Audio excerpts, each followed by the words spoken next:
네, 오늘 5장부터는 그 대제사장이신 예수님에 대한 얘기를 설명합니다. 그런데 이런 얘기가 나오게 된 배경이 과연 뭘까? 또 히브리 독자들이 처한 상황은 어떤 것일까? 그런 것들을 좀 살펴보면 아마도 히브리 독자들이 세례를 받은 이후에 이 죄 문제 해결 때문에 많이 좀 힘들었던 것 같습니다. 그러면서 자신의 죄의 문제에 예수님이 과연 도움이 되는가, 도움이 된다면 어떻게 도움이 되는가, 구체적으로 이제 그런 여러 의심을 갖고 있다가 이제 그 보편적으로 유대인이면서 기독교인이 된 사람은 1세기에서 주로 그 유대인 커뮤니티, 공동체 안에 함께 사는 경우가 많거든요. 이방인하고 섞여 살기가 어렵기 때문에, 그런데 이제 주변에 있는 유대인들은 제사를 드리면서 자기의 죄를 사함받고, 특별히 대속죄일에 제사를 통해서 1년 동안 지은 모든 죄에 대해서 완전히 탕감받는 그런 여러 행사들을 보면서 우리가 예수 믿는 것보다는 이렇게 다시 그 제사로 돌아가는 것이 우리한테는 유익이 되지 않을까. 이제 이런 어떤 회의 또 의심 있는 이런 상황에서 이 저자가 이러한 그 독자를 다시 이제 돌이키도록 하기 위해서는 그 아주 그 일상적이고 평범한 그리고 늘 듣던 얘기를 통해서는 이 독자들이 돌아오게 하기가 어려운 거죠.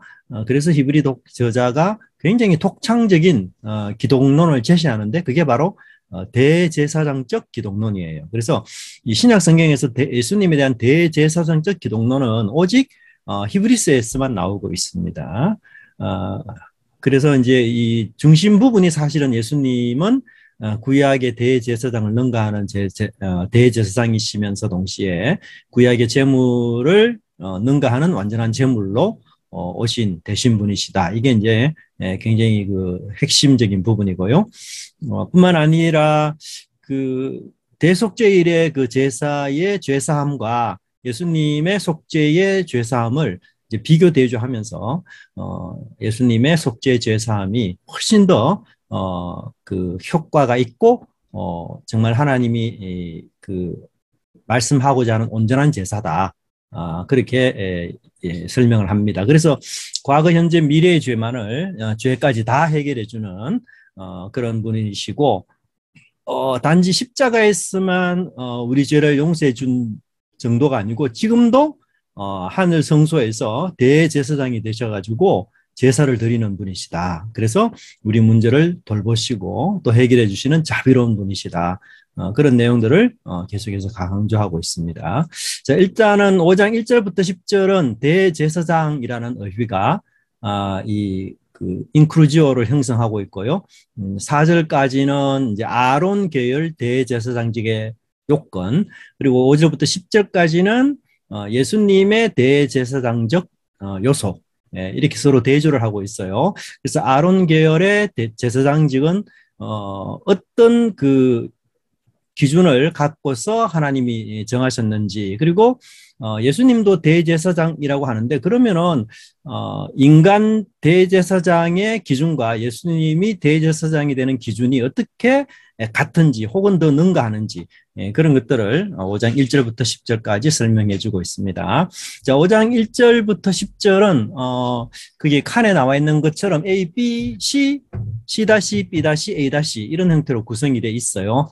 그래서 여러분들이 읽어보시면 그 안에 내용이 첫 번째는 1절과 2절은 대제사장이 죄인들을 위해서 존재하는 사람이다. 특별히 죄인들의 죄를 해결하기 위해서.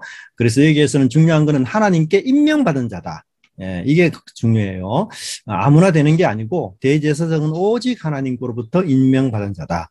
그 다음에 두 번째는 자신을 위해서 연약하기 때문에 또 속죄 제사를 드려야 되는 존재다.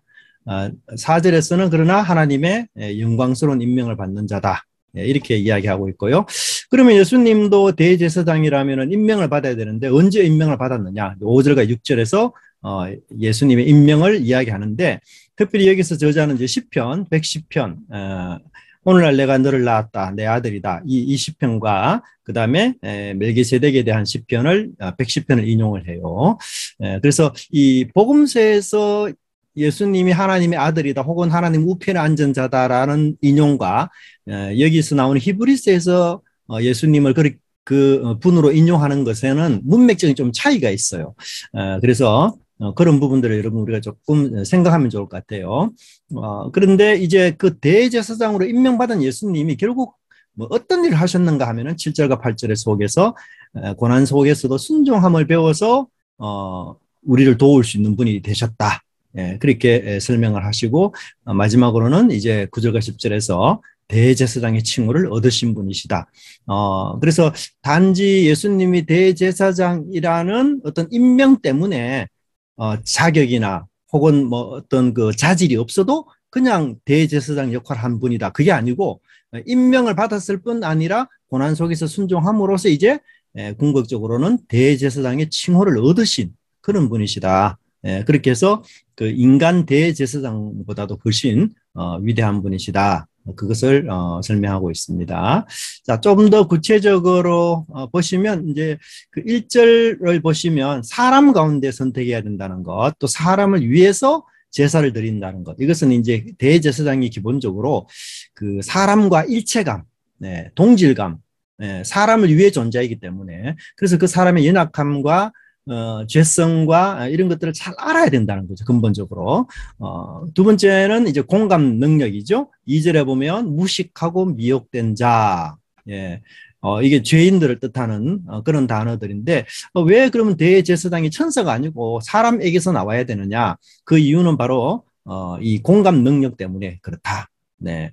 자, 그러면서 그렇기 때문에 이제 3절에 보면은 자기를 위해서도 매일 속죄제사를 드려야 되고 5장 4절에 보면 그렇다고 해서 대제사장은 그럼 아무나 되느냐? 연약한 사람이면 다 되느냐? 그게 아니고 오직 하나님의 임명을 받아야 한다. 예, 그래서 이 대제사장은 굉장히 명예로운 직분이고 구약에서 보시면 특별히 우리가 이제 이 그 고라와 그의 무리들이 대제사장직을 차지하려고 하나님께 도전했다가 몰살당하는 그런 끔찍한 일이 생기지 않습니까? 그래서 이 대제사장직에 대한 하나님의 그 임명 이게 얼마나 중요한지 그것을 우리에게 잘 보여주고 있어요. 그렇다면 예수님도 대제사장이라고 한다면 첫째는 뭐냐? 임명을 받아야 되는데 언제 임명을 받았느냐?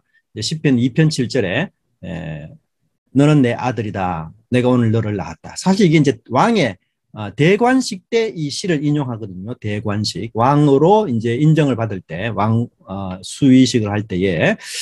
그래서 이제 아들로 임명될 뿐만 아니라 두 번째는 뭐냐면 6절에서는 제사장으로도 임명을 받았다. 예수님이. 예, 그래서 멜기세덱의 반차를 따르는 제사장이다. 이건 역시 시편 110편 4절의 인용이에요. 그래서 저자는 지금 시편 2편과 시편 110편을 각각 인용하면서 이렇기 때문에 예수님은 대제사장의 첫 번째 요건, 하나님의 임명을 받아야 된다는 것에 아주 충족한 분이시다. 그렇다면 두 번째 요건이 인간의 연약함을 공감하는 공감 능력인데 그건 어떻게 되느냐?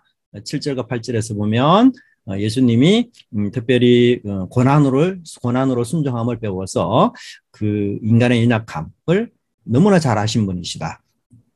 7절 같은 경우는 아마도 겟세마네 동산의 예수님의 기도 또는 예수님이 시험을 당할 때의 모습을 암시해요. 그래서 거기 보시면 기도를 이제 네 가지 종류로 설명하죠. 통곡, 눈물, 간구, 소원.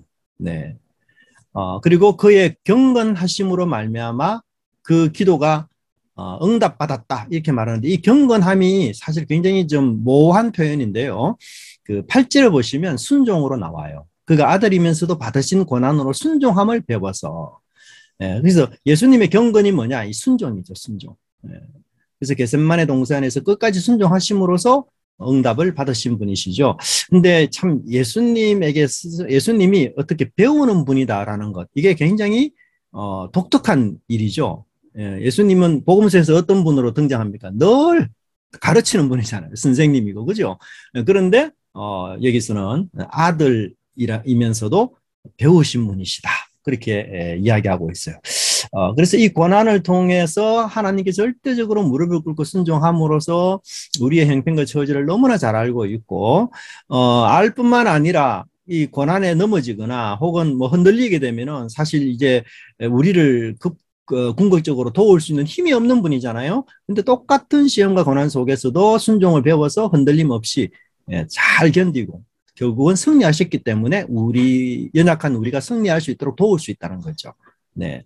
자, 그래서 온전하게 되었다. 9절에 목표에 도달했다. 하나님이 원하시는, 그래서 구원의 근원이 되셨고요. 10절에 한 번 더 못을 박죠. 이제 대제사장이나 칭하심을 받았다. 예, 그렇게 이야기합니다. 여기 이제 우리가 그 10편, 110편은 사실은 제사장이라는 단어를 쓰는데, 히브리 저자는 앞부분에서 인용할 때에는 멜기세덱의 반차를 따르는 제사장이라고 표현하다가 이제 10절에서는 대제사장이라는 단어를 써요.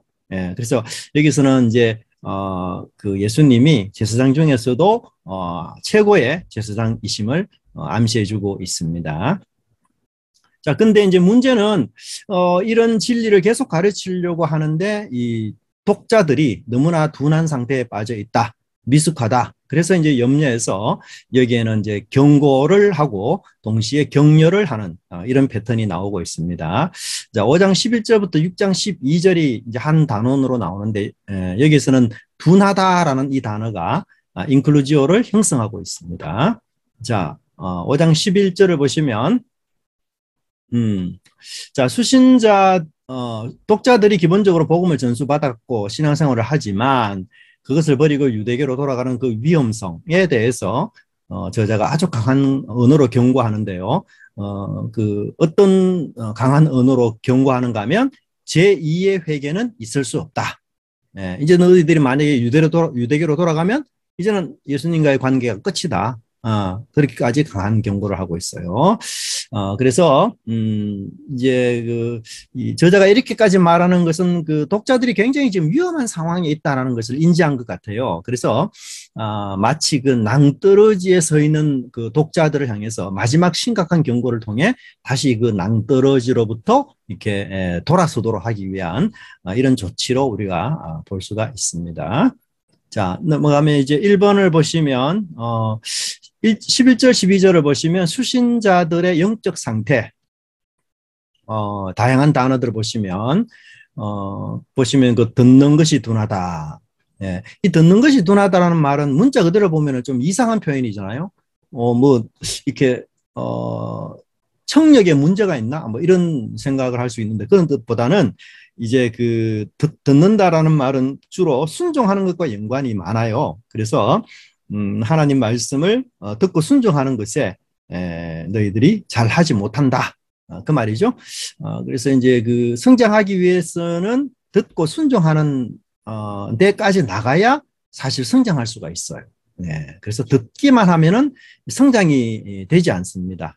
순종을 통해서 체험하고 또 하나님을 실제적으로 삶 속에서 그렇게 순종하고 만나는 그런 일을 통해서 우리의 인식이 달라지고 이제 성장하게 되거든요. 근데 듣기만 하고 이제 순종하지 않는 모습들 여기서 나타나고요. 또 말씀의 첩보를 다시 배울 만큼, 네, 그러니까 말씀의 첩보를 완전히 버렸어요. 여기에 요소를 보면 그래서 이제 그 첩보를 다시 배워야 되는 상황이다. 굉장히 심각한 상황이죠. 그래서 믿은 지 오래되어서 선생이 되어서 남에게 가르쳐야 될 상황인데 이제는 도의 초보까지 버리는, 네, 그래서 돌아가려는 이런 상태를 여기서 경고하고 있고요. 그것을 다시 이제 단단한 음식과 젖을 먹는 음식으로 이렇게 비유를 하는데 이 비유는 여러분 좀 익숙하죠? 젖을 먹는 자 어디에 나오죠? 누가 주로 이런 비유를 많이 쓰죠? 바울이 고린도전서에 보면, 네, 고린도 교인들을 향해서 너희들은 젖을 먹는 자다, 어린 자다, 그렇게 표현하고 있죠. 그 당시 바울이 젖을 먹는 어린 그리스도인이라는 표현은 어떤 문맥 속에서 그게 표현되는가 하면은 다툼과 분쟁이에요. 네, 시기 질투로 다투고 분쟁하는 그리스도인 고린도 교인을 향해서 바울이 너희들은 어리다, 그렇게 이야기하고 시기 질투가 있고 사실 우리 어린아이들이 시기 질투가 많고 그죠? 잘 싸우잖아요. 늘 여러분 애들 키워본 지가 꽤 오래되어서 잘 못 느끼죠? 근데 두세 살 되는 애들, 형제간 애들 쫄롬이 있어 보십시오. 늘 싸웁니다. 항상. 예. 저희 집사람이 아이 돌보미를 하는데, 셋 쌍둥이, 그리고, 그 다음에 이제 제일 큰 아이 하나, 이렇게 네 명을 이제 그 케어하거든요. 한시도 조용할 날이 없어요. 싸우고 울고 싸우고 울고 화해하고 우기고, 예. 그러니까 아이들의 특징이 그런 특징인데 고린도 교회 교인들이 바로 그런 모습인데요. 여기서는 초보적인 이 젖을 먹는 상태는 그것과는 조금 이제 거리가 멀어서 이제 하나님의 그 말씀을 버리는 그런 상황임을 여기서 설명하고 있습니다. 그래서 우리가 이 의의 말씀을 13절에서는 경험하지 못했다. 그 말은 역시 이 신학적으로 지식이 얕을 뿐만 아니라 도덕적인 분별력도 초보적인 상태에 있다. 그것을 동시에 표현해 주는 단어로 볼 수가 있습니다. 그래서 이제 아마도 그 젖을 먹는다, 우유를 먹는다, 이런 표현들은 그 초대교회 사도들이 했던 공통적인 언어 같아요. 그래서 초대교회에 이제 목회하는 그 사도들이 이런 단어들을 사용해서 교인들을 이렇게 부지런하거나 더 나은 방향으로 유도했던 것으로 우리가 볼 수가 있고요. 13절과 14절은 이제 그런 그 젖을 먹는 상태에서 벗어나서 장성한 사람이 되어야 된다. 이걸 이제 강조하는데 아주 대조가 되죠. 13절은 젖을 먹는 자, 14절에서는 단전한 음식을 먹는 자, 13절에서는 의의 말씀에 익숙하지 못한 자, 14절에서는 이제 선악을 구분할 수 있는 자들, 그 다음에 13절에서는 갓난아이를, 14절에서는 장성한 자. 여기도 장성하다라는 말은 목표에 도달한 자, 뭐 죄가 전혀 없는 상태라기보다는 하나님이 원하시는 그 목표에 이른 자, 이렇게 좀 볼 수가 있습니다. 그렇다면 이 장성한 자의 특징이 뭐죠? 그 장성한 자의 특징은 특별히 분별력이에요. 분별력. 선과 악을 구분할 수 있는 능력. 근데 우리가 여기서 선과 악을 구분할 수 있다라고 말할 때에 선악을 구분하는 일은 뭐 그렇게 어렵지 않지 않나요? 우리가 뭐 나쁜 것과 좋은 것, 그걸 구분한다는 것 그렇게 어려운 일이 아닌 것 같은데 왜 이 장성한 자는 선악을 구분할 줄 아는 자로 이야기할까? 이제 그런 그 우리가 이제 이야기를 할 수 있는데 좀 이렇게 보면 좋을 것 같아요. 그 선한 것 중에서도 더 선한 것, 악한 것 중에서도 더 악한 것, 이런 것들을 잘 구별한다는 것은 쉬운 건 아니에요. 다 좋은 일이고 다 하나님이 원하시는 일인데 그 중에서도 가장 하나님이 기뻐하는 일이 뭔가 내 상황에서 내 여건 속에서 이런 걸 찾는 것은 굉장히 어려운 문제예요. 그것은 우리가 진짜 기도도 하면서 분별력을 많이 갖추어야만 가능한 일이겠죠. 그래서 여기서 단순하게 뭐 도둑질은 나쁘다, 뭐 남을 도와주는 것은 착한 일이다, 뭐 이런 정도의 분별력이 아니라 이 선과 악 중에서도 이게 큰 범위 안에서 선과 선 중에서도 더 선한 것, 악과 악 중에서도 더 악한 것, 이런 것들을 끊임없이 분별해야 되는데 그렇게 분별하려면 무엇이 필요한가 하면은 이제 끊임없이 지각을 사용하는 단련이 필요하다는 거죠. 단련. 네. 그래서 이 우리의 그런 지식과 함께 상황에 대한 판단력, 이런 것들을 계속해서 우리가 끊임없이 사고하면서 이루어지는 일이다. 그렇게 설명하고 있죠. 그죠? 네. 자, 그래서 그렇다 이제 여기서는 선악을 구분한다는 얘기는 쉽게 말하면 유대교에서 하는 그 대속죄일의 그 제사와 예수님이 드린 그 제사의 그 차이점, 이런 것들을 잘 분별해서 예수님이 드린 이 제사가 더 완전하고 온전한 제사구나, 이런 그 결론을 내리는 것. 이게 장성한 자의 특징이라고 할 수 있겠죠. 지금 저자가. 그래서 그런 부분하고도 연관이 있습니다.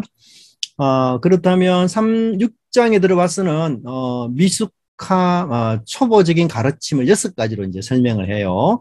근데 여기도 자세히 보면, 이것도 읽어보면 이게 무슨 초보적인 가르침일까? 우리가 보통은 이런 얘기들을 많이 듣는데 이제 우리가 이럴 수 있어요. 여기 6가지로 나오는데 죽은 행실을 회개함, 하나님께 대한 믿음, 침례들, 안수, 부활과 심판. 사실 우리가 설교를 들어보면, 성경 공부를 해보면 회개해야 됩니다. 하나님을 더욱 믿어야 됩니다. 또 뭐 우리는 반드시 하나님 앞에 언젠가는 심판과 또는 영원한 부활이 있기 때문에 그것을 믿으면서 이 세상을 살아가야 됩니다. 뭐 이런 얘기 너무 많이 듣잖아, 일상적으로. 예? 근데 이게 왜 초보적인 거냐? 그럴 수 있죠. 예, 이게 너무 이상하다. 이게 왜 초보적일까? 이제 이럴 수 있는데, 초대교회가 갖고 있는 상황을 여러분들이 좀 아시면 이게 초보적인 것이라는 것을 우리가 이해할 수 있는데요. 궁극적으로 요 6가지 상황은 대개 세례 때에 있었던 교훈과 관련이 있어요. 여러분들이 세례받기 전에 세례 문답을 하잖아요. 우리가 보통. 예, 그 세례 문답에 나오는 거의 내용과 거의 유사한 것들이에요. 예, 우리가 요즘 뭐 세례식 받을 때 세례 문답 공부하듯이. 네. 그래서 초대교회에서도 세례를 받을 때에 이런 기본적인 내용들을 다 가르쳐요. 네. 그리고 특별히 이제 침례들이라고 해서, 여기 세례들이라는 말이, 세례면 세례지 왜 세례들이라는 말이 또 복수가 사용될까? 요것은 이제 아마도 구약에서, 여러 가지 그 신는 의식들이 있죠. 예, 의식들. 그것을 통칭하는 것으로 보여요. 통칭. 네. 그래서, 다양한 그런 의식들. 그래서, 그 옛사람을 벗어버리고 새 사람을 덧입고, 하나님을 믿음으로써 이제는 회개할 뿐만 아니라 궁극적으로는 심판과 부활이 약속되어 있기 때문에 그 약속을 믿고 신앙생활을 해야 된다라는 것, 이 자체가 이 세례 때에 받은 교훈이다. 그래서 그렇게 생각해 보면 이들이 그 히브리 저자가 말하는 이 내용들은 굉장히 우리한테 적용이 되는 얘기겠죠. 그래서 우리도 이런 초보적인 가르침에서 이제 벗어나서 더 나은 성숙한 그런 지식으로 나가야 되겠다. 이제 그렇게 우리가 볼 수가 있죠. 그 다음에 만약에 이런 도의 초보에 계속해서 머물러 있으면 도대체 어떻게 되는가? 있을 때에 경고가 나와요. 4절부터 8절. 이것은 참 신약 성경 안에서도 굉장히 문제가 많이 되는 성경 구절입니다. 여기에 언급된 사람들 한번 비침을 받고 하늘의 은사를 맛보고 성령에 참여한 바가 되고 쭉 나오죠. 궁극적으로 요 단어들은 전부 3인칭으로 사용되었어요. 3인칭. 그렇기 때문에 지금 독자들이 이런 상황에 처해 있다는 것은 아니에요. 수신자들의 상태는 분명히 아닙니다. 왜냐하면 이게 2인칭이 아니고 3인칭으로 다 사용됐기 때문에. 그래서 저자가 여기서 지금 이 표현들은 경고의 의미가 굉장히 강하다. 경고. 실제로 히브리 독자들 중에서 이렇게 하나님의 능력을 맛보고도 타락한 자가 있다. 이게 아니고 가능성을 이야기하면서 경고성의 내용들이 굉장히 강해요. 그래서 여기에 그러면 언급되어 있는 사람, 구체적으로 어떤 사람일까? 이렇게까지 하나님의 크신 은혜를 받고서도 예수 모른다라고 부인할 수 있을까? 그래서 아마 이 사람들은 그냥 여기 맛보았다, 참여한 바가 되었다, 또 맛보았다 이런 표현을 쓰니까 그냥 이렇게 참된 것은 경험하지 못하고 비슷한 그림자 형태의 은혜만 경험하다가 예수님을 안 믿으니까 그냥 이렇게 제2의 회개가 없는 사람으로 타락한 사람으로 규정되는 이런 형태를 이야기하는데 본문 내용은 전혀 그렇지 않아요. 여기에 보면 빛을 받는다든지 은사를 맛본다든지 성령에 참여한 바가 된다든지 이런 표현들은 분명히 그리스도인으로서 누리는 영적인 그런 혜택들을 뜻하고 있습니다. 뿐만 아니라 내세의 능력이라는 것도 어떤 의미에서는 기적 현상들, 오는 세상의 능력이거든요. 이 기적과 초자연적인 현상들, 이런 것들을 충분히 경험한 사람들을 뜻하고 있어요. 네. 그런데 6절에 보시면, 이 사람이 타락해서 다시 제2의 회개가 없는 상황에 빠질 수 있는가? 네. 어떻게 해요? 참 이게 어려워요.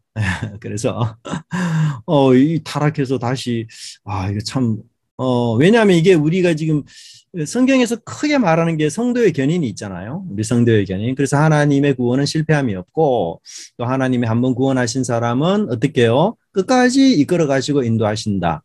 이 성도의 견인을 대표적으로 말하는 성경 구절이 로마서 8장이에요. 환난이나 핍박이나 어떤 상황에서도 우리를 그리스도의 사랑에서 끊을 수 없다. 그렇죠? 그만큼 확고하게 우리의 그 구원의 확실성을 말하는 성경 구절이 없거든요. 예. 근데 반면에 히브리서에서는 또다시 그렇게 하나님의 은혜를 맛보고서도 타락할 수 있다. 그리고 그렇게 타락한 사람은 다시는 죄의 회개가 없다. 그러니까 이 두 개가 굉장히 팽팽해요. 예, 그래서 우리가 이 성도의 견인 교리와 또 제2의 타락의 교리, 이걸 어떻게 조화시켜야 되는가? 한쪽을 주장하면서 한쪽의 교리를 무시할 수는 없고, 그죠? 예, 그래서 이것은 이제 우리가 문맥적 상황을 보시는 게 가장 무난해요. 문맥적인 상황. 예를 들면은 바울이 우리의 구원이 흔들림이 없다라고 말한 그 성경 구절의 문맥은 주로 환난, 핍박, 고난, 예수 믿는 일 때문에 어려움을 당하고 환난을 당하고 이런 상황에 있는 사람들에게 하나님의 구원은 어떤 상황의 핍박보다도 강하다. 주님이 너희를 붙잡고 계신다. 이런 의미에서 위로하고 계속해서 주 안에 머물기를 요청하면서 말하는 그런 구절 속에서는 위로가 굉장히 많아요. 끝까지 하나님 붙드신다. 그런데 반대로 범죄하는 사람들에 대한 문매, 죄를 짓는 사람들의 상황 속에서는 바울이 야, 너 죄 지어도 하나님의 그 구원은 분명하고 확실하니까 괜찮다. 절대로 이렇게 말하지 않아요. 네. 그러니까 죄 지은 사람들을 향해서는 바울은 항상 경고를 해요. 계속해서 그 죄에 빠져 있으면 안 된다. 나와야 된다. 고린도 교회를 향해서도 바울이 하나님의 나라를 유업으로 받을 수 없다라는 말들도 많이 나와요. 그 표현도 마찬가지거든요. 히브리서 표현처럼. 그래서 우리가 이 두 가지를 함께 가지고 있는 게 참 우리 신앙생활에 아주 그 유익해요. 자, 우리가 지금 이 바이러스라든지 질병이 있는 세상 속에 살기 때문에 건강이라는 게 굉장히 중요하잖아요. 그렇죠? 그래서 그 질병이나 그런 어떤 감염되지 않도록 하기 위해서 우리가 육체적으로 단련을 하고 그렇게 하는 거잖아요. 마찬가지로 지금 우리가 죄에 빠져 유혹받을 수 있다는 이 생각 때문에 오히려 우리의 제자도가 더 강하게 하나님을 믿는 일에 흔들림이 없이 나갈 수 있는 요소가 있어요. 그래서 아직도 우리가 죄가 많고 우리 구원이 완성되지 않는 상태고 유혹이 많은 이 세상 속에서 우리가 굉장히 건강하게 신앙생활을 하려면 어떻게 되느냐? 한편으로는 안정감, 내가 어떤 상황, 어떤 어려움이 있더라도 하나님이 나의 구원을 끝까지 붙드시고 이끄신다는 안정감. 그러나 또 한편으로는 경고. 그러나 범죄했을 때는 내가 빨리 회개하고 돌이키고 하나님을 다시 찾아야 된다. 이 두 개가 함께 있어야 우리 신앙이 건강해져요. 강건할 수 있어요. 그래서 이 히브리 저자가 이제 이런 식의 경고를 하고 있는 거예요. 네, 그래서 타락하여 이 배교를 이야기하는데 이 배교의 설례를 이미 이야기를 했어요. 이 히브리 저자가 언제 나옵니까? 그 출애굽 세대를 이야기해요. 3장 7절부터 4장 11절에 보면 출애굽 세대들은 안식에 들어가지 못했다. 이렇게까지 이야기하면서 이미 설례를 구약에서 설명하고 있습니다. 네, 그래서 그들로 하여금 강하게 경고하고 있고요. 근데 이제 그들에게 두 번째 기회가 주어질 수 없다라는 얘기를 하는데 이제 10장 26절부터 29절을 보시면 훨씬 더 구체적으로 나옵니다. 자, 10장 26절 히브리 우리가 진리를 아는 지식을 받은 후 짐짓 죄를 범한 적 다시 속죄하는 제사가 없다. 진리를 아는 지식이라는 말은 예수님의 속죄 교리를 뜻해요. 예수님이 나의 죄를 사해 주신 분이시다라는 이 속죄의 지식을 받은 이후에 그 다음에 짐짓죄라는 것은 고의적인 죄를 뜻해요. 고의적인 죄를 지으면은 다시는 속죄하는 제사가 없다. 자, 그러면 우리가 예수님을 구주로 믿고 또 내 죄사함을 확신하는 이런 삶을 살죠. 그러다가 고의적인 죄 여러분 한 번도 안 짓습니까? 나는 이 세상에 살면서 예수님 믿고 살아가면서 고의적인 죄는 한 번도 안 지었다. 있습니까? 그렇죠. 저도 고의적인 죄 많이 지었어요. 고의적으로. 그런데 여기서는 속죄하는 제사가 없대요. 그러니까 고의적인 죄는 용서 못 받는다 그 말이거든요. 그게 굉장히 혼란이 오는 거죠. 이거 내가 고의적인 죄 많이 지었는데 그거 하나님께 회개하고 용서 구했는데 그게 용서가 안 돼? 이상한데? 예. 그래서 그 밑에 있는 구절들을 보세요. 28절. 모세의 법을 폐한 자도 두세 정인으로 말미암아 불쌍히 여김을 받지 못하고 죽었거든. 하물며 29절이 핵심이에요. 하나님의 아들을 짓밟고 자기를 거룩하게 한 언약의 피를 부정한 것으로 여기고 은혜의 성령을 욕되게 하는 자. 예. 구체적으로 뭘 뜻해요? 구체적으로 예수님의 속죄 교리를 무시하는 거예요.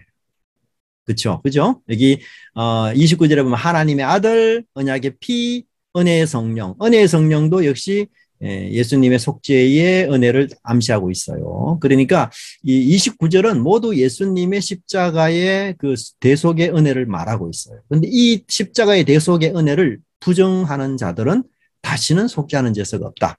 고의적으로.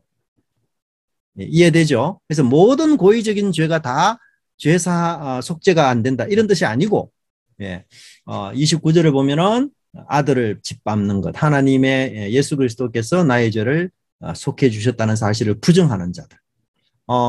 우리가 신약적으로 말하자면 공간복음서에는 성령 회방하는 죄, 그것이 죄사함 없다고 하죠. 성령의 회방죄, 그게 바로 이 속죄의 제사를 뜻하고 있습니다. 그래서 6장에서 말하는 내용은 더 구체적으로는 10장 29절의 내용과 아주 연결된다. 그렇게 말할 수 있어요. 자, 그 다음에 6장 7절과 8절에 보시면 이제 여기에 이제 피를 흡수하는 땅과 가시와 은근귀를 내는 땅으로 대조하면서 하나님의 마지막 심판을 받을 것을 이야기합니다. 자, 가시와 은근귀는 언제 나와요? 여러분, 성경 보면 가시와 은근귀가 처음 나오는 문맥이 어디예요? 아담이 범죄하고 타락했을 때 하나님께서 땅이 가시와 은근귀를 낼 것이다. 그걸 뜻해요. 네.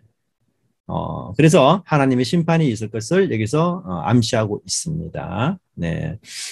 그래서 여기서는 그 땅의 중요성을 뜻해요. 땅의 중요성. 그래서 열매를 맺는 그런 삶이 돼야 된다. 그걸 이야기하고요. 쭉 내려와서, 그 다음에 이제, 하지만 히브리 저자들은, 독자들은 이런 상황에까지 이르지는 않았습니다. 네, 이런 상황까지는 이르지 않았어요. 그래서 이들을 격려합니다. 9절을 보시면 하지만 저자는 히브리 수신자들에게 위로 확신을 주는데요. 그들이 많은 장점을 지금 갖고 있어요. 근데 그 장점을 저자는 사랑, 소망, 믿음의 기준으로 설명을 해요. 네, 그래서 10절을 보시면 그들이 사랑으로 성도들을 섬기는 것을 칭찬하고 있습니다. 야, 너희들이 서로 사랑하고 서로 섬기는 것을 보니까 이 하나님의 구원을 받은 백성이 맞구나. 그렇게 격려를 해줘요. 9절에. 그 다음에 10절에서는 이제 11절에서는 소망을 뜻합니다. 소망. 네. 그래서 11절에 보시면 소망의 풍성함에 이르기를 원한다. 네. 그래서 이게 부지런함과 12절에 나오는 게으름이 대조가 되는 단어잖아요. 그래서 너희들이 다 부지런해서 아직은 우리가 구원의 완성을 보지 못했기 때문에 그 완성이 있는 소망에 계속해서 나아가기를 원한다. 그렇게 말하고 12절에 게으르지 아니하고, 이 게으르다는 말이 둔하다는 뜻이에요. 둔하다. 그래서 5장 11절에 너희가 듣기에 둔하다 이런 표현을 시작했는데 6장 12절에서 이제는 둔하지 아니하다라는 격려를 통해서 인크루지오를 형성하고 있습니다. 그리고 믿음과 인내를 설명을 해요. 그래서 이 히브리 저자는 이 독자들에게 굉장히 많이 강조하는 부분 중에 하나가 믿음과 인내를 굉장히 많이 강조하고 있습니다. 그래서 아직은 우리가 하나님의 사랑과 그 모든 것들이 십자가를 통해서 분명히 확신이 일어났고 그것에 대한 분명한 확신이 있지만 완전한 것이 아니기 때문에 인내를 해야 된다. 그래서 믿음이 있는 사람은 또 인내를 할 수 있다. 12절에 보면 그래서 믿음과 인내가 쌍으로 나오고요. 그럼 우리가 이렇게 믿을 수 있는, 인내해야 되는 근거가 뭐냐? 근거. 그것이 바로 하나님의 확실한 약속 때문에 우리가 분명히 인내해야 된다. 그런데 그 약속의 근거의 첫 번째 예시를 아브라함을 이야기해요. 아브라함. 그래서 아브라함에게 하나님은 너에게 복을 주고 복을 주며 번성하게 하고 번성하게 하겠다.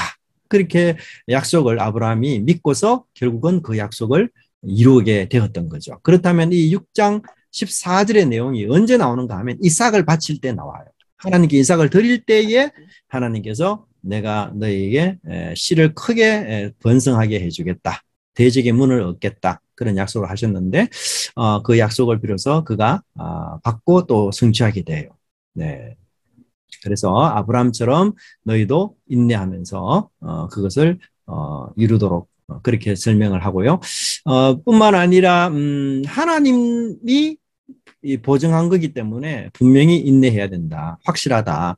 그래서 하나님은 두 가지로 보증을 해요. 첫 번째는 약속으로 보증하시고요. 9번 보시면 18절에 이 두 가지 변하지 못할 사실, 이게 구체적으로 하나는 약속, 하나는 맹세예요.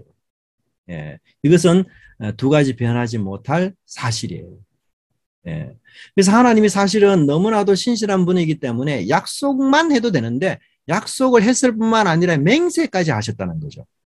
그렇게 해서 아브라함의 약속이 반드시 이루어지도록 하나님 그렇게 하셨기 때문에 너희들은 결코 이 하나님의 그 약속에 대한 믿음 그것을 가지도록 그렇게 설명을 하고요. 그 다음에 이제 10번을 보시면 이제 소망을 이야기해요. 소망. 이 소망이 구체적으로 뭔지 설명하는데요.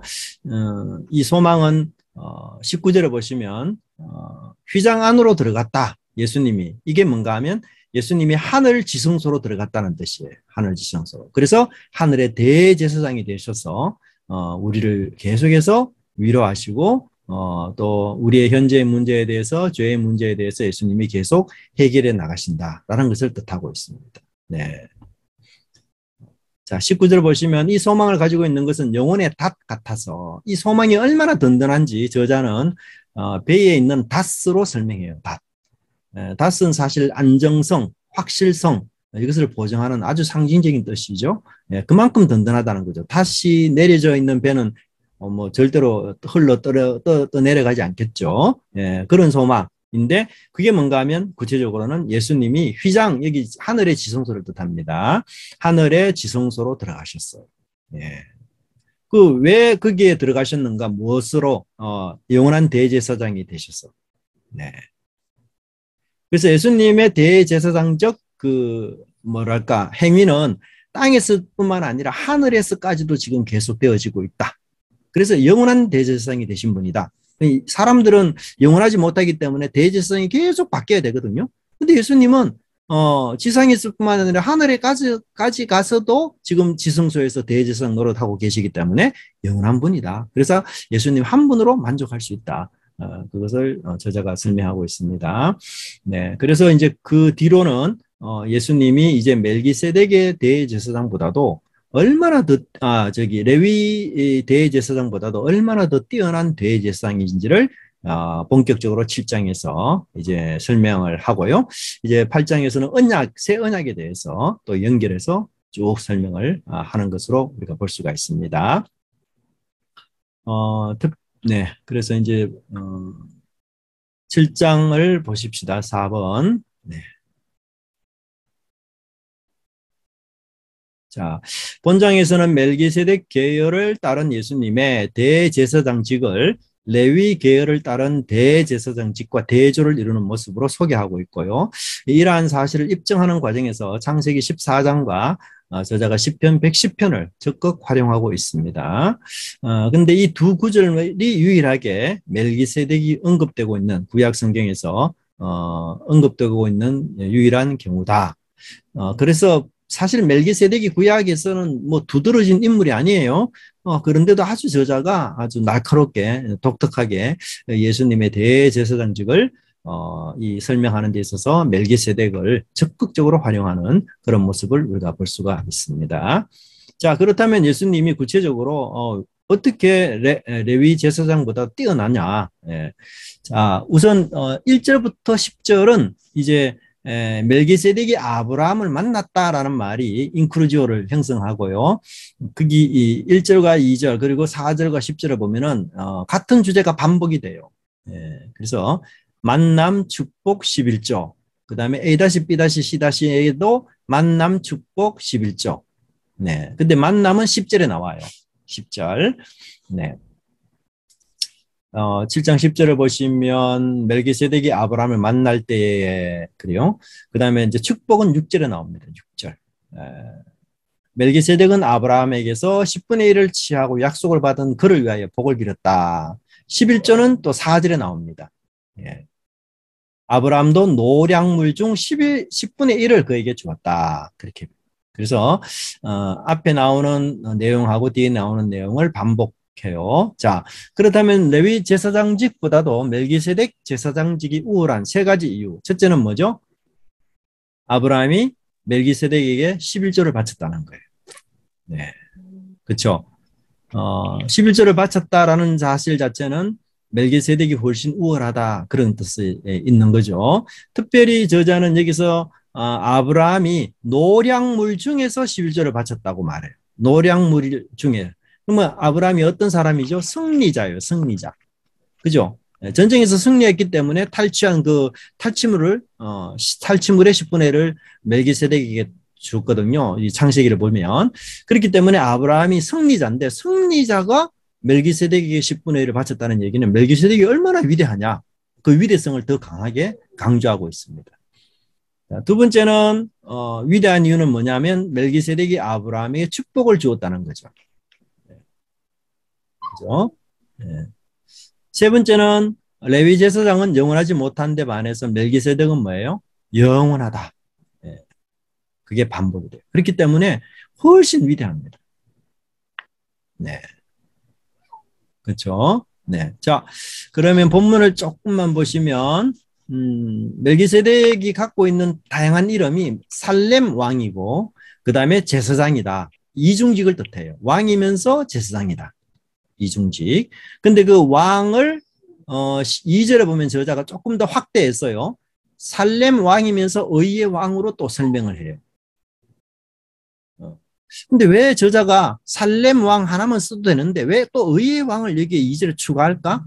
그 이유는 뭔가 하면 메시아의 나라의 특징이 의와 평강이기 때문에 그래요. 이것은 구약에서 굉장히 중요하게 내려오는 주제입니다. 메시아의 나라의 특징이 뭐냐? 의로운 나라, 평강의 나라. 예. 그래서 저자가 지금 의의 왕이고 살렘의 왕으로 이야기하면서 멜기세덱이 메시아의 어떤 그 그림자 역할을 하는 분임을 이야기하고요.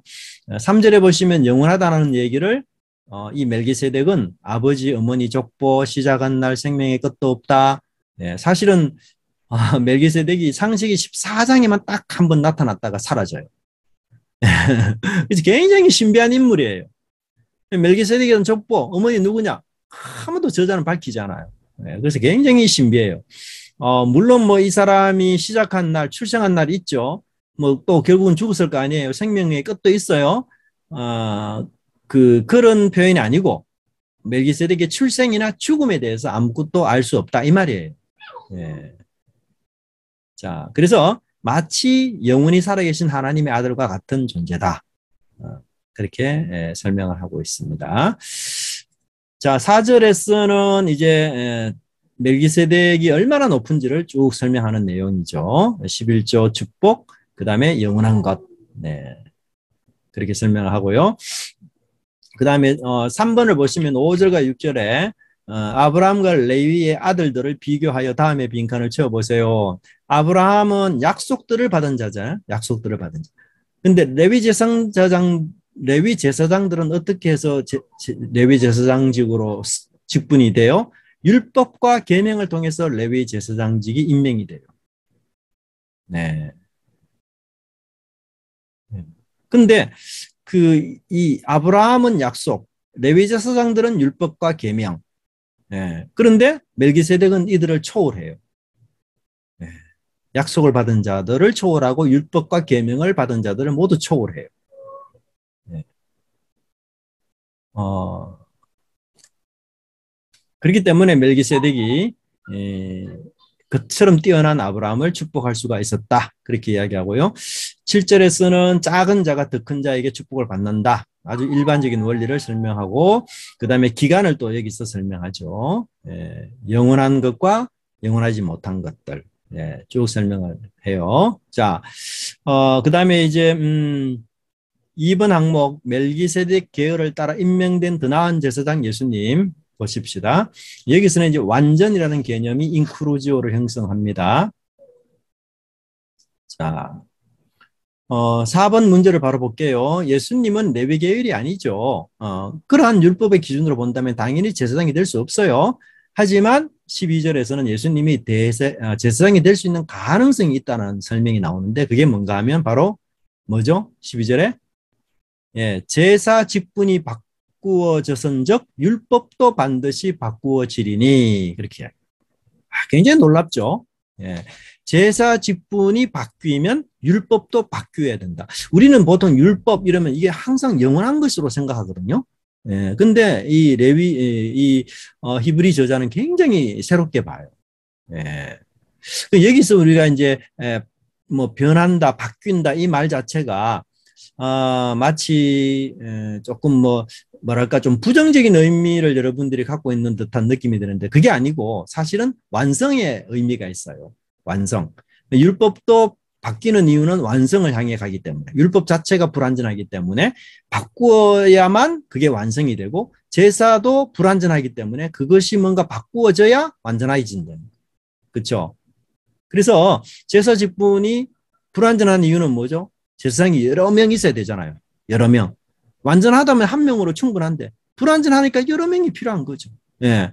그래서 계속 그죠? 예. 그걸 지금 여기서 뜻하고 있습니다. 자, 그렇기 때문에 이제 여기서는 이 제사 직분이 바뀌기 때문에 율법도 바뀌어서 그럼 율법의 어떤 부분이 바뀝니까? 원래 율법은 레위 사람들만 제사장이 된다는 율법이 바뀌어져요. 예. 그래서 유다 지파에서 제사장이 날 수가 있어요. 놀랍게도. 네. 그래서 13절, 14절 보시면 13절에서 말하는 다른 지파는 14절에서는 구체적으로 유다 지파를 뜻하고 있습니다. 유다 지파. 네. 근데 유다 지파에서 났는데 오히려 레위 지파에서 난 제사장보다 못하다면 이건 사실 실패죠.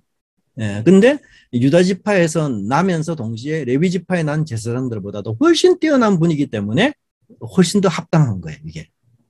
네. 그래서 16절을 보시면 이제 대조를 하고 있어요. 예수님은 어떤 분이냐? 불멸의 생명의 능력을 따라. 그렇죠? 레위 제사장은 육체에 속한 계명의 율법을 따라. 예.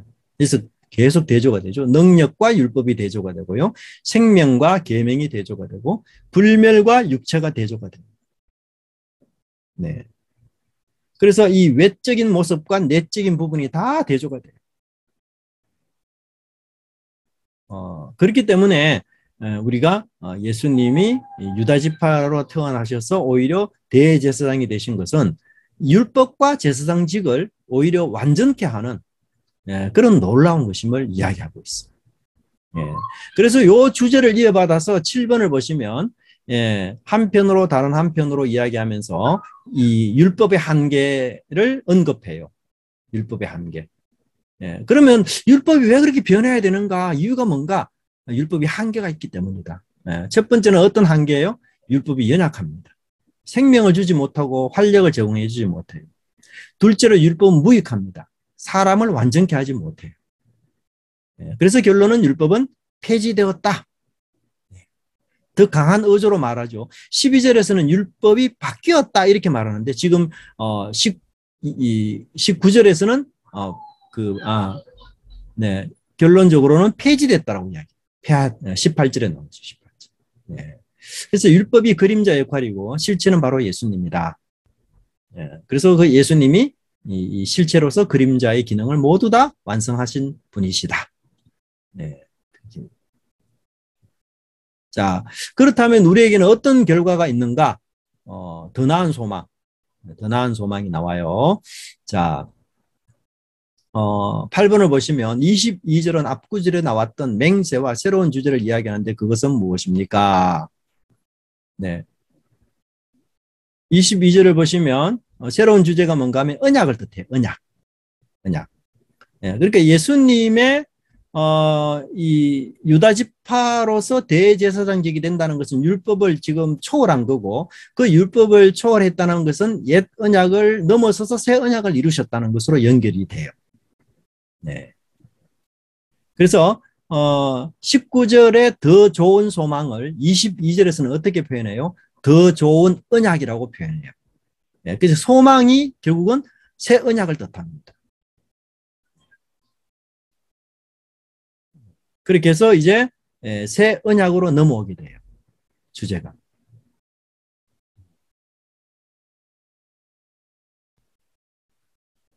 네. 좀 어렵죠? 네, 좀 어려운데, 미리 좀 읽고 오시면 이게 좀 쉬운데, 안 그러면은 좀 어려울 수 있어요. 네. 하여튼, 이렇게 흘러가는 거를 좀 잘 여러분들이 보시면 좋을 것 같아요. 언약으로. 네. 자, 그 다음에 22절, 24절은 레위 제사장과 예수님 사이를 대조하는데요. 레위 제사장들은 이제 많죠. 그리고 생명의 유한성입니다. 뭐 죽기 때문에 또 다른 사람의 대를 이어서 해야 되죠. 그리고 또 수요가 많다는 이유는 죽을 수밖에 없는 생명의 유한성 때문이에요. 그래서 예수님은 유다 지파에서 나온 유일한 제사장이다. 예, 그렇게 해서 한계를 뜻하고요. 근데 예수님은 한 분이죠. 많음과 하나가 대조돼요. 이 히브리스 안에 많음과 하나가 계속 많이 대조가 돼요. 옛날에 하나님께서 여러 선지자들을 통해서 여러 모양으로 여러 방법으로 이야기하셨던 그 하나님이 마지막 날에 아들 예수님 한 분 통해서 그런 식으로 이야기하면서 벌써 대조를 줬는데 여기서도 또 많음과 하나가 대조가 되고요. 그 다음에 레위 제사장은 생명의 유한성이에요. 그러나 예수님은 영원성입니다. 영원성. 네. 그렇기 때문에 불완전성의 근본 원인은 그들의 유한한 생명이기 때문에 예수님이 영원한 제사장으로서 그들의 역할을 이제 완전히 새로 하실 것을 뜻하고 있어요. 자, 26절은 예수님이 얼마나 유일한 그 대제사장인지를 특징을 설명해요. 특징. 예. 그래서 26절에 보시면 거룩한 분이고 흠이 없는 분이고 더럽히지 않는 분이고 죄인으로부터 분리된 분이고 하늘들보다도 높아진 분이다. 그렇게. 네. 이 거룩과 흠이 없다, 더럽히지 않았다라는 말 자체들은 대부분 사실 그 레위의 제사장적 역할과 관련이 있는 단어들이에요. 네. 그래서 레위 제사장들이 거룩해야 되죠. 네. 근데 예수님은 한 번도 불순종한 적이 없는 신실한 그런 순종의 거룩한 하나님을 닮은 분이시고 예수님은 흠이 없는 제물이잖아요. 그 죄 없는 예수님의 자질을 뜻하죠. 근데 제사장들은 인간 제사장은 그렇지 않잖아요. 더럽히지 않았다라는 말들도 제의적인 단어들이에요. 근데 레위 제사장은 그렇지 않거든요. 그래서 다 뛰어넘어요. 그 다음에 11번에 27절은 완전한 대제사장과 약점 있는 제사장 차이. 약점 있는 제사장은 예수님은 자신의 죄를 위해 제사를 드릴 필요가 없지만 약점 있는 대제사장들은 뭐예요? 먼저 자신을 위해서 그 다음 백성의 죄를 위해서 제사를 드려야 됩니다. 자신의 죄, 백성의 죄. 그 다음에 예수님은 단번에 제사를 드리셨고 반복될 필요가 없지만 이들은 날마다 제사를 불완전하기 때문에. 그리고 예수님은 본인 스스로 도덕적으로 흠이 없는 자신을 제물로 드렸지만 약점 있는 제사장들은 육체적으로 흠이 없는 동물을 제물로 드렸어요. 육체적으로. 네. 그렇기 때문에 최종적이고 완전하고 영원한 제사로 레위 제사 제도의 끝을 예수님이 가져오셨다. 자, 28절은 레위적 대제사장들과 예수님 사이의 깊은 차이를 묘사하는데, 자, 레위적 대제사장은 뭐 율법에 기초하잖아요. 네, 율법에. 근데 예수님은 맹세의 말씀에 기초해요. 하나님께서 하신 맹세. 그 다음에 자질은 레위적 대제사장들은 연약함을 지닌 자들이에요. 근데 예수님은 영원히 완전하신 분이에요. 신분의 차이는 본질적으로 사람이죠. 레위적 대제사장들. 예수님은 하나님의 아들이세요.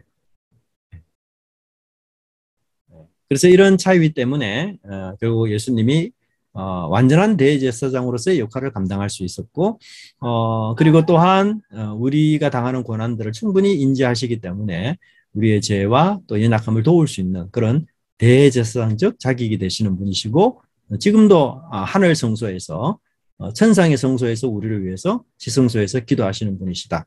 이렇게 설명해요. 네. 자, 8장에서는 이제 언약을 이야기합니다. 언약과 관련된 이야기를 하고요. 8장에서는 하늘의 지성소가 나와요. 하늘의 지성소. 네. 뭐 갑자기 하늘의 지성소가 있느냐? 자, 모세가 성막을 지었잖아요. 그 성막의 본은 원래 어디에 있는 것이었어요? 하늘에서 하나님이 보여준 본을 따라 모세가 성막을 지었어요. 그래서 모세가 지은 성막은 하늘 모형의 그림자 형태를 띠고 있어요. 그래서 저자가 그 주제를 도입해서 지금 예수님이 하늘 성소에서, 하늘은 이제 지성소를 뜻하죠. 하나님의 임재 앞에 있으니까 하늘 성소에서, 하늘 지성소에서 예수님은 대제사장으로서의 역할을 지금도 감당하시는 분이시다. 이게 이제 이 강조점이 있습니다. 자, 2절에서 예수님은 하나님의 하늘 보좌 우편에 앉아서 무슨 일을 하죠? 예, 지성소를 섬기는 분이세요. 그러니까 대제사장 역할을 하시는 분이에요. 하늘 성소에서. 네. 자, 그 다음에 2번을 보시면 4절에서 예수님의 대제사장적 사역은 본격적으로 어디에서 시작이 된다고 말할 수 있습니까? 그것은 바로 하늘에서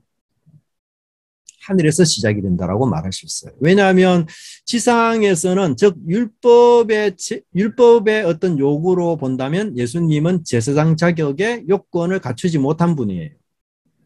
그러나 예수님의 본격적인 대제사장 사역은 하늘에서 이루어지고 있습니다. 그 근거를 5절에서 그 예수님 하나님께서 하늘에 보여주던 그 모형을 따라서 땅의 성막이 만들어졌다. 그것을 5절에서 설명하고 있습니다. 네. 자, 그 다음에 3번을 보시면 6절에서 예수님을 더 좋은 언약의 중보자, 즉 새 언약의 중보자로 설명하는데 왜 새 언약이 더 나은 것입니까? 율법이 아닌 더 나은 약속 위에 세워졌기 때문에 그렇죠. 예. 그게 6절에 보면 나오죠. 더 좋은 약속으로 세워진, 율법이 아니라 하나님께서 더 좋은 약속, 율법을 완성하는 그 약속 위에 세워진 언약이기 때문에 새 언약의 중보자다. 그렇게 볼 수 있습니다. 옛 언약에도 중보자가 필요했듯이 이제 새 언약에도 새 중보자가 필요하죠. 그래서 예수님이 바로 그 새 언약의 중보자의 역할을 감당하고 있다. 그 다음에 옛 언약을 대체하는 새 언약을 설명하고 있어요. 네. 이 내용은 예레미야 31장 31절부터 34절의 내용을 인용한 그런 내용들입니다. 본문에서 새 언약과 옛 언약과의 질적인 차이 뭐죠? 두 가지. 첫째는 새 언약은 우리 마음을 변화시키는 언약이에요. 내적인 성격이 있습니다. 네.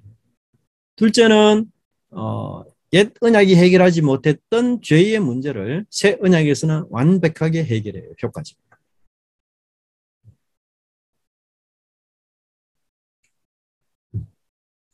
제가 전에 설명 한번 들었죠. 새 언약을 단순히 문자로 새로운 언약이다. 이게 아닙니다. 예. 옛 언약은 단순히 문자로 오래된 언약이다. 이 뜻이 아니에요. 옛 언약이라는 말은 아무리 오래되어도 유효한 것이라면 오래된 것이 좋죠. 예. 근데 옛 언약이라는 말은 뭔가 하면 효과가 없는 언약을 뜻해요. 더 이상 효과가 없는 언약. 예. 그러니까 새 언약이 필요한 거죠. 예. 옛 언약이 계속 효과가 있으면 새 언약이 필요 없어요. 그죠? 예. 그래서 옛 언약이 효과가 없어요. 무효한 언약. 그래서 하나님께서 새 언약을 지금 세우시는 거죠. 네. 자, 새 언약의 특징. 네. 어, 특징은 세 가지. 첫째는 뭐예요? 신의 언약은 돌판에 새겼지만 새 언약은 뭐예요? 우리 마음에 율법을 새겨요. 그래서 우리 마음의 변화는 곧 인생의 변화입니다. 네, 본질적인, 네, 근본적인 변화죠. 두 번째는, 어, 그,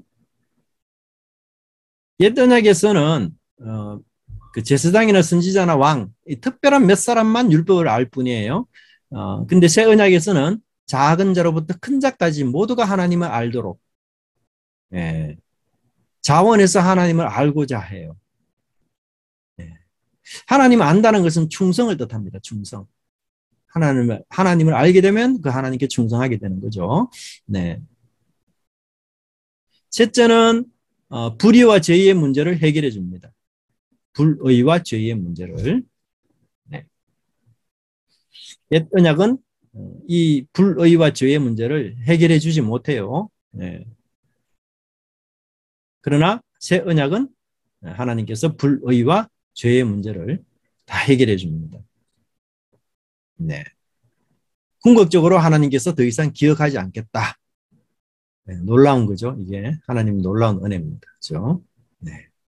그래서 우리가 상대편의 실수나 잘못을 기억하고 있는 한 그 사람을 용서하기가 어렵잖아요. 네. 근데 예수님은 사실 우리가 예수님이 하나님이 잊어버린다. 이게 생각이 상상할 수 없는 일이잖아요. 하나님 어떻게 잊을 분입니까? 그런데 하나님이 잊겠다, 잊어버리겠다.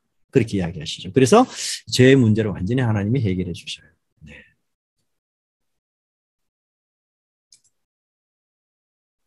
네.